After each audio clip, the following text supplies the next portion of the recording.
Senhor esteja convosco. Ele está no meio de nós. Proclamação do Evangelho de Jesus Cristo segundo João. Glória a vós, Senhor. Naquele tempo, disse Jesus aos seus discípulos: Se me amais, guardareis os meus mandamentos, e eu rogarei ao Pai, e ele vos dará um outro defensor, para que permaneça sempre convosco, o Espírito da verdade, que o mundo não é capaz de receber, porque não o vê nem o conhece. Vós o conheceis, porque ele permanece junto de vós e estará dentro de vós. Não vos deixarei órfãos, eu virei a vós. Pouco tempo ainda, e o mundo não mais me verá. Mas vós me vereis, porque eu vivo e vós vivereis. Naquele dia sabereis que eu estou com o Pai, e vós em mim, e eu em vós. Quem acolheu os meus mandamentos e os observa, esse me ama. Ora, quem me ama será amado por meu Pai, e eu o amarei e me manifestarei a ele. Palavra da salvação. Glória a vós, Senhor.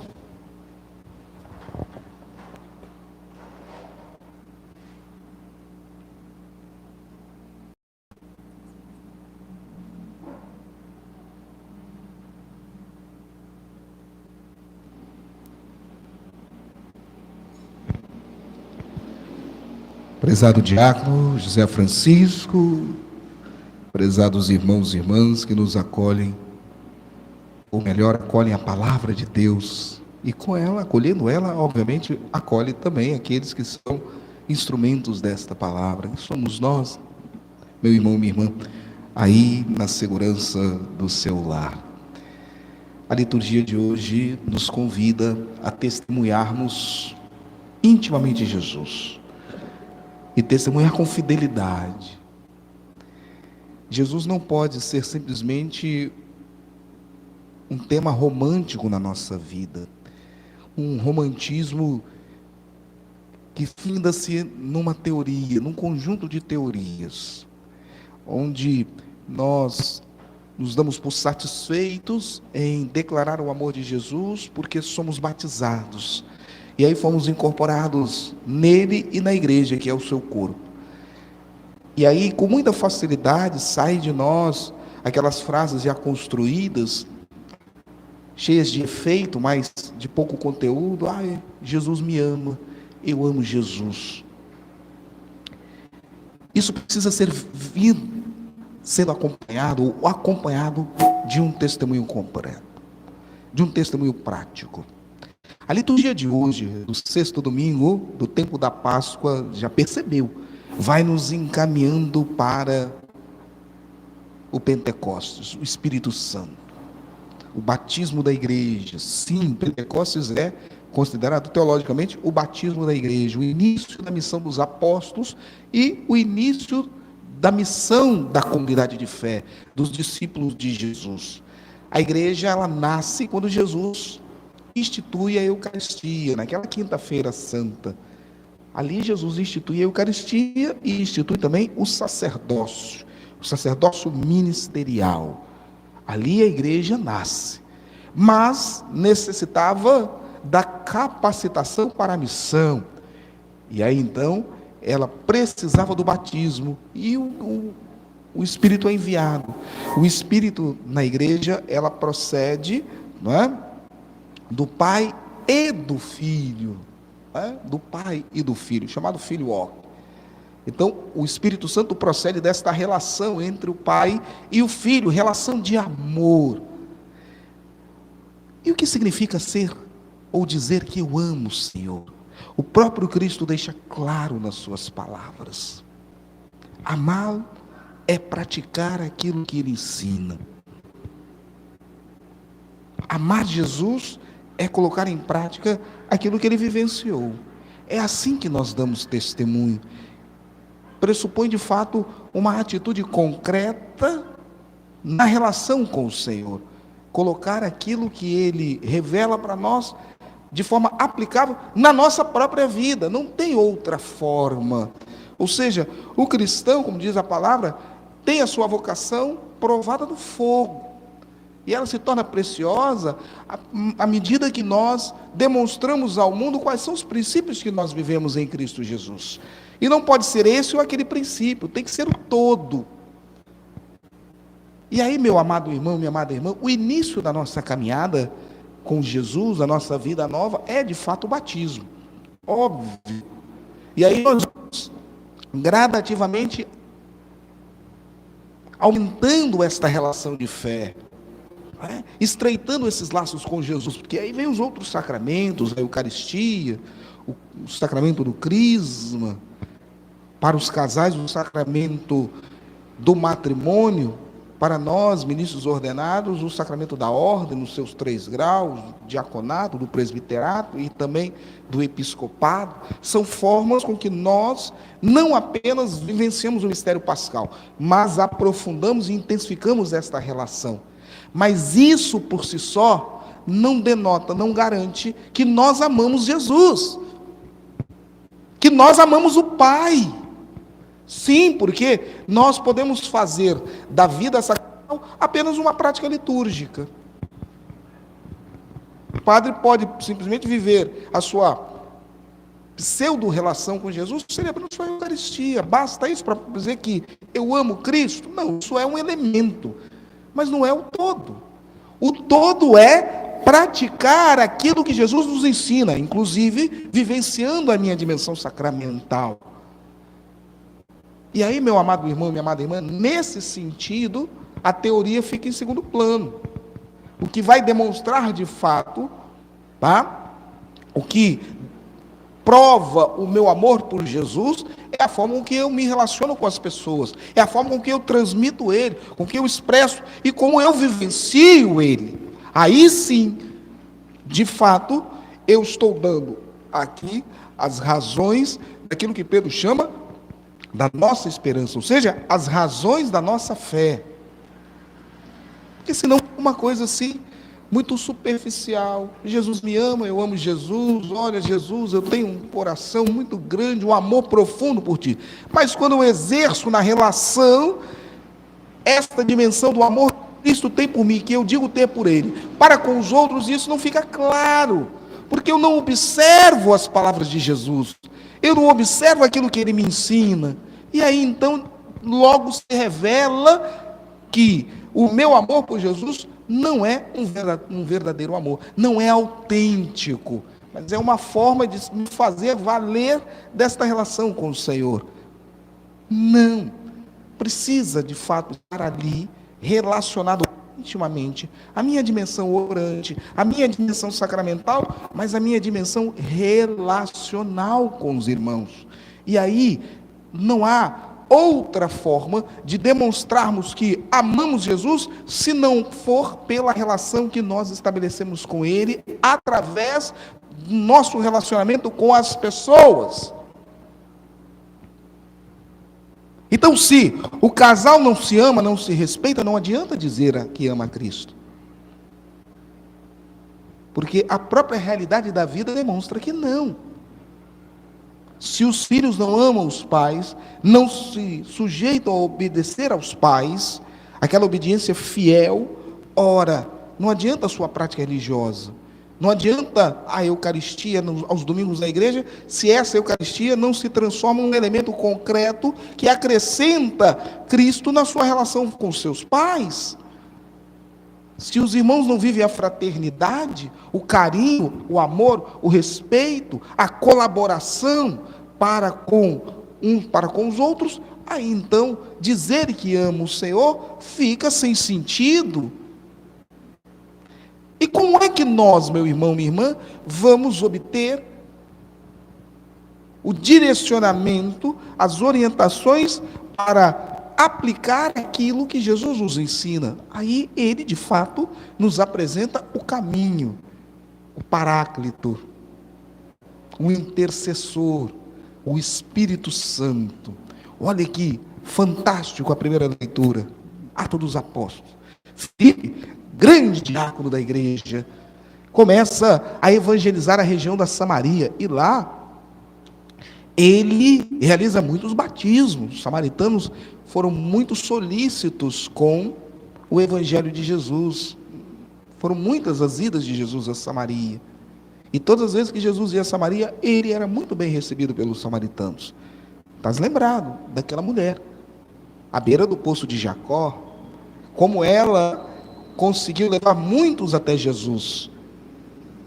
Agora Filipe, o diácono, é enviado para lá, na força do Espírito Santo, e começa a trabalhar aquela comunidade, aquelas pessoas, revelar o nome de Jesus, que já era conhecido, obviamente, mas começaram os irmãos da Samaria a participar da fé, mas faltava receber o batismo, mas faltava a confirmação, o Espírito Santo, para que não apenas eles fossem receptores do Evangelho, mas o Espírito Santo os capacitaria, como de fato os capacitou, para ser protagonistas do Evangelho, para realizar as obras de Jesus. E aí foi Pedro e João. Foram lá confirmar, pedir que o Espírito Santo viesse sobre eles e os derramasse, os ungisse, para que agissem na sabedoria. É na força do Espírito Santo que reconhecemos Jesus como nosso Senhor, diz Paulo na carta aos Romanos. Ninguém diz que Jesus é o Senhor se não for através do Espírito Santo.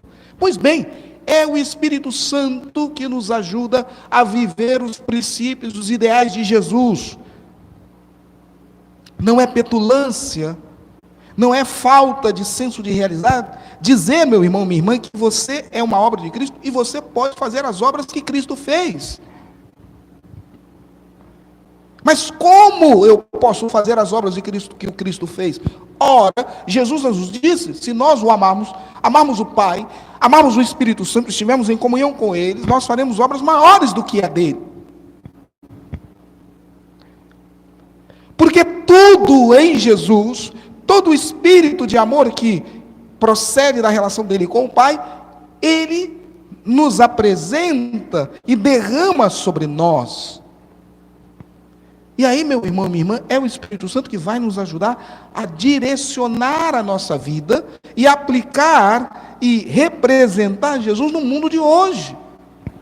Ora, nós não podemos tirar da vida cristã o sentido da ética, da moralidade no agir. Ora, meu querido irmão e minha querida irmã, é muito fácil perceber quando as pessoas usam o nome de Jesus, e hoje se usa muito, religiosos, políticos, tentam criar uma fé, tentam transmitir uma intimidade com o Senhor, mas nós percebemos logo que aquilo que eles dizem viver não faz parte da realidade de sua vida. Por quê? Porque não basta falar de Jesus. Tem que estar acompanhado do Espírito Santo. E o Espírito Santo demonstra, revela as obras que nós fazemos em nome de Jesus. E aí, por mais que as pessoas tenham o nome de Jesus para justificar as suas intenções escusas, mesquinhas, o Espírito Santo revela o que está no coração das pessoas. Sim, porque é o Espírito Santo que apresenta ao mundo a produção que nós temos em Cristo Jesus. E aí, meu irmão e minha irmã, não adianta que o Espírito Santo só produz graça de Deus. E aí, quando você não produz graça de Deus, é porque o Espírito revelou que, de fato, por mais que você use Jesus como caminho para atingir os seus interesses ou impressionar as pessoas, o resultado do seu testemunho não é aquilo que Deus espera. Não é aquilo que, de fato, produz o Espírito Santo. E aí, meus amados irmãos e irmãs, diante desta leitura fantástica, a segunda leitura lida pela nossa Márcia, nossa catequista, ela é interessantíssima. Capítulo 3 da primeira carta a São Pedro. De fato, são duas cartas que Pedro escreve. Maravilhosas, maravilhosas. São chamadas epístolas católicas, não é? junto com a carta de Tiago, junto com a carta de Judas, é um conjunto literário do Novo Testamento chamado Epístolas Católicas. Olha que coisa maravilhosa, meu querido irmão e minha irmã. Pedro começa, e ele escreve para a comunidade de Roma, né? É necessário nós apresentarmos as razões da nossa esperança para as pessoas. Esperança na Escritura Sagrada é sempre sinônimo de fé. Esperança está sempre ligada à fé. Toda vez que você ouve num contexto, nesse tipo de contexto, as razões da nossa esperança, precisamos apresentar ao mundo a nossa esperança, Pedro está dizendo da nossa fé. E aí, o que Pedro de fato nos ensina? Ele nos ensina que dizer que eu amo a Jesus não convence a ninguém, simplesmente. Porque isso soa de forma muito natural, muito, vamos dizer assim, automática. O que Pedro vai dizer é o seguinte: olha, você precisa apresentar as razões, o porquê que você diz acreditar no Senhor, amar o Senhor. Quais são os frutos que este amor, que esta relação com Jesus está incidindo na sua vida? De que forma essa relação com Cristo está transformando o seu viver? O que você produz? Como diz Jesus, se me amardes, farei coisas maiores do que a minha. O que você produz? Então, quando as pessoas nos perguntam, por que você é cristão católico? Ah, porque eu fui batizado na igreja, porque eu recebi a fé da minha família. Isso é importante? Claro, é importante. Nossa fé católica é uma fé da tradição, como a nossa fé cristã é a fé da tradição. Eu recebi esta fé da minha família. Fui levado à pia batismal pelos meus pais e padrinhos. Os meus antepassados todos eram católicos, viviam a sua fé, mas basta eu dizer isso para as pessoas? Não, isso foi o princípio da minha fé, mas a minha fé amadureceu. Não, eu amo Jesus, porque os princípios, os ensinamentos de Jesus são aplicáveis à minha vida, me encaminham à salvação e de fato edificam relações, tornam as relações saudáveis, fraternas, positivas. Eu amo Jesus porque aquilo que ele ensina me torna um ser humano melhor. Eu amo Jesus porque aquilo que ele pregou e viveu, ao aplicar na minha vida, eu me realizo enquanto pessoa.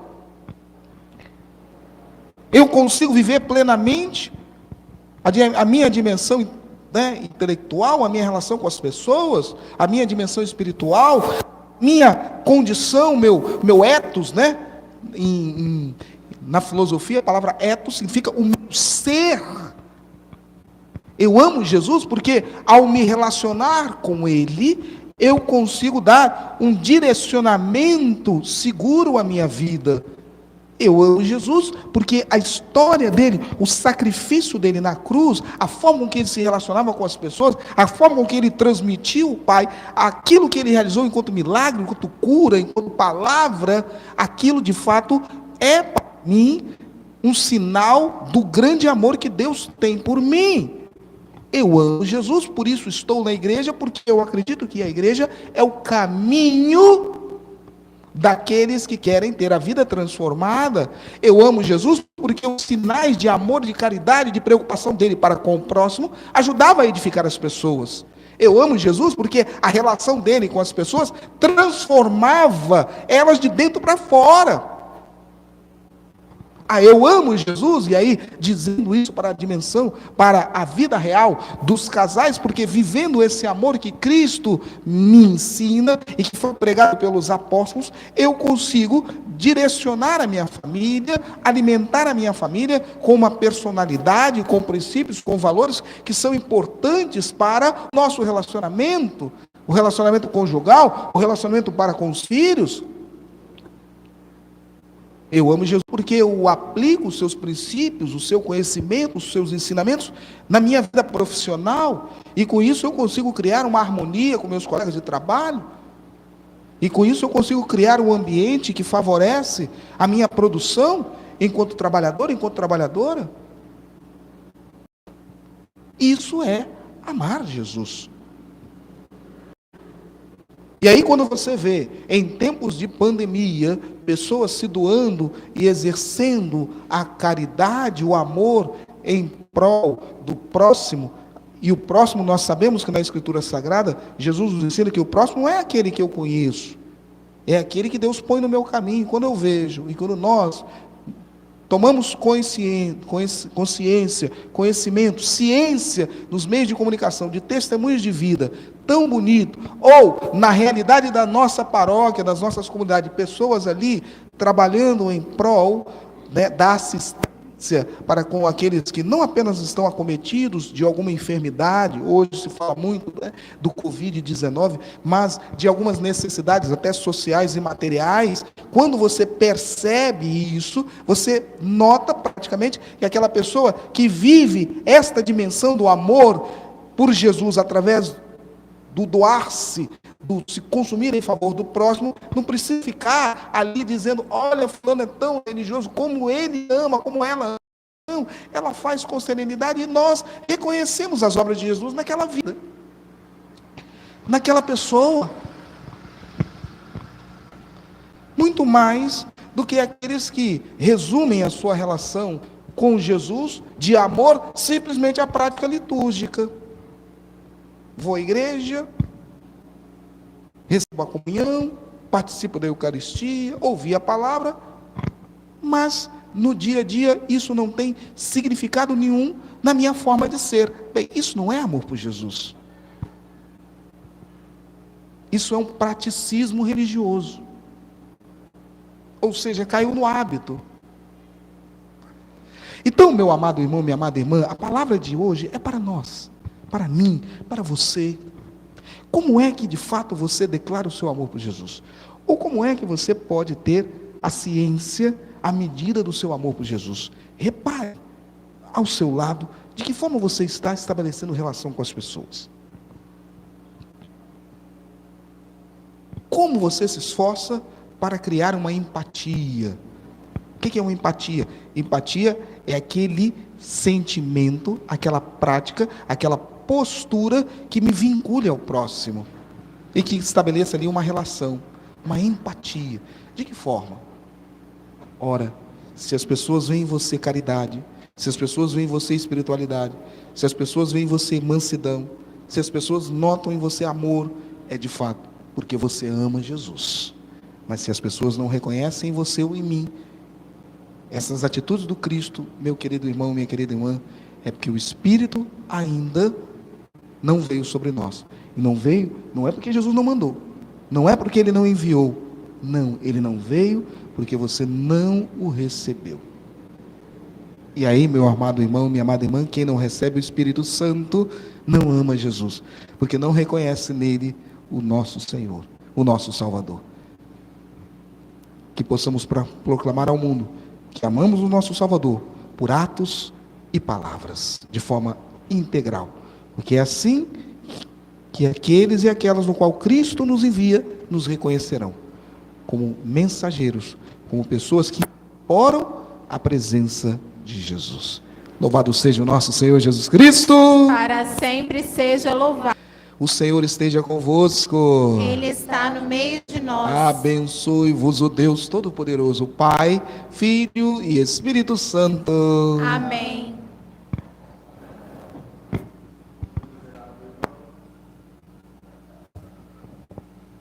Meu prezado irmão, minha prezada irmã, que acompanhou essa Santa Missa pelas nossas redes sociais, Cristo ressuscitou. Aleluia.